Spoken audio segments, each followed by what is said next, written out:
Alright, here comes Intro to Modes Part 2. Now that you've had some time to learn the names of the modes and play them as scales in C, let's talk about a concept that will help you understand and control the sound of each mode. So far we've played modes that all fit in the key of C, and these are called related modes because they share the same musical DNA of the notes C, D, E, F, G, A, B, the key of C, with no sharps or flats. And they all contain those exact notes. There's also such a thing as parallel modes. And parallel modes fit in different keys, but they share the same root or home base. For example, if you have C Ionian, C Dorian, C Phrygian, C Lydian, C Mixolydian, C Aeolian, C Locrian, these modes all fit in different keys, but have the same first note, which is C. They've got the same root or tonal center. So C Ionian is the first mode of C major, and D Dorian is the second mode of C major. But C Dorian is the second mode of B flat major. So C Dorian and C Ionian are in different keys, even though they've got that same starting note of C. So I know that C Dorian is from B flat major because Dorian is the second mode, which means that in C Dorian, C is the second note of whatever key you're in.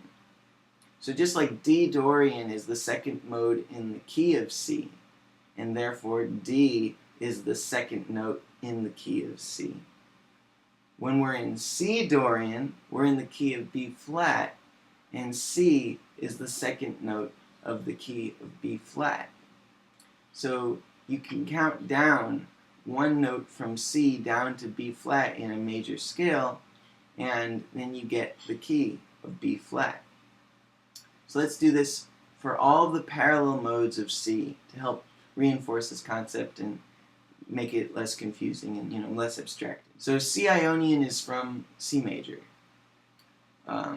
C Dorian fits in B flat major.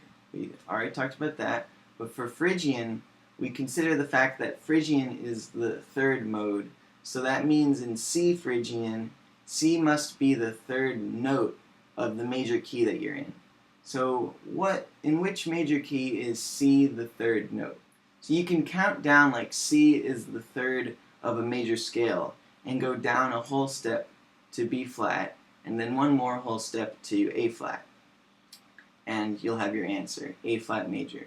So this skill requires a solid knowledge of the intervals in the major scale and just key signatures. So I definitely recommend working on your theory knowledge and going over the videos from the first chunk of this series if any of that's still a little dusty, needs some dusting off, as they often say. So C Phrygian is from A flat major. Alright, we established that. So how about C Lydian? Well, Lydian is the fourth mode, so we ask, in which major key is C the fourth note? And the answer is G major. And you kind of follow that trail of logic, and let's see if you can do the next ones on your own, using your knowledge of different keys and the major scale. What major key is C Mixolydian from? How about C Aeolian? How about C Locrian?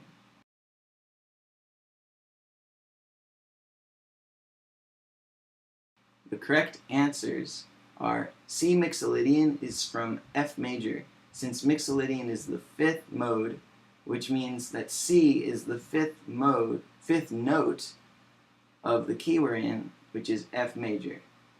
Key of F major has one flat, so you go C, B flat, A, G, and then there's F. So C is the fifth, F is the root, F major. Alright, C Aeolian is from the key of E flat, since Aeolian is the sixth mode, and C is the sixth note in E flat major. If you think about the E flat major scale, it's E flat, F, G, A flat, B flat, C. C is the sixth note. C Locrian is from the key of D flat major, since Locrian is the seventh mode and C is the seventh note of D flat major. So think about D flat major. We have D flat, E flat, F. Then we have G flat, A flat, B flat, and then C. Seventh is C. Now let's play each of these modes parallel to each other using the patterns from the previous lesson, but all starting on C. So whenever you play, listen closely to the sound that you're making so you can really get the differences between each mode in your ear. So let's start with C Ionian. Sounds like this.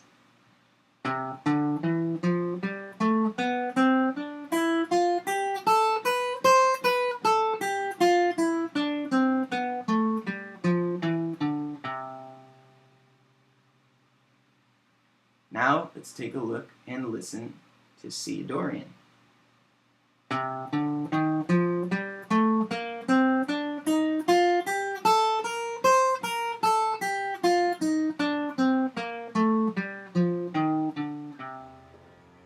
Next up, C Phrygian.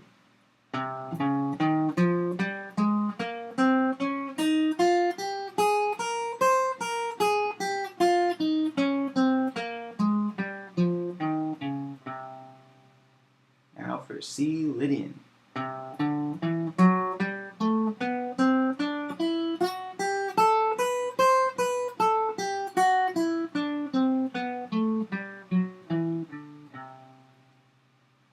C Mixolydian.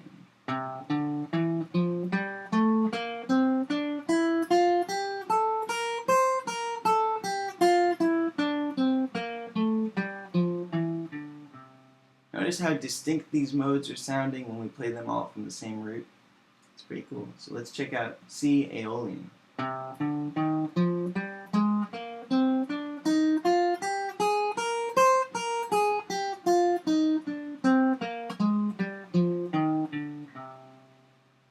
And finally, C Locrian.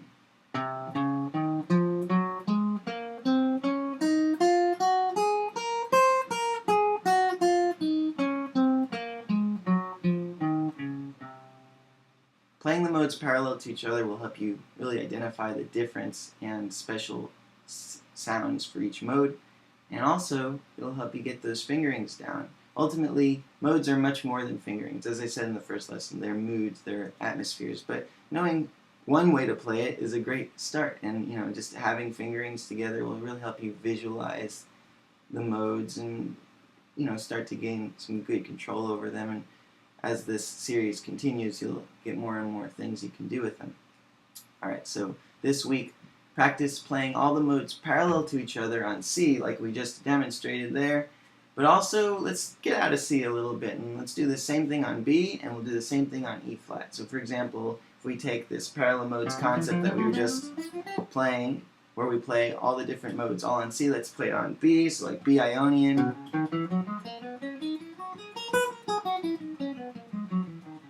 Then there's like B Dorian, etc. And you just play all the different patterns on B. You do the same thing for E flat.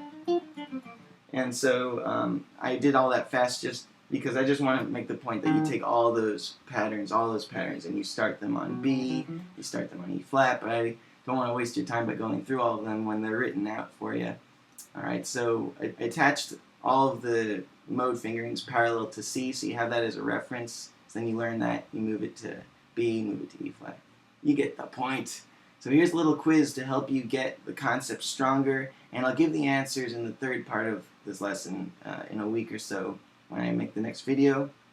So here's the quiz. What key does E Locrian fit in? What key does G Phrygian fit in? And finally, what key does E flat Dorian fit in? And in order to answer this, you gotta use all the stuff I showed you and give it some thought, and I'll give you the answers next week. And if you get them right, then great work, and if you don't, then I think just going through this process some more, it'll start to come together. It'll start to make more sense. Just gotta stick with it. And if you're initially confused by any of it, that's okay. It's like part of learning is being confused and then becoming unconfused. It's not about just knowing everything, because that would be more like knowing and not like learning to know. You know what that is. You've been learning forever. All right, I'm just rambling. Bye bye.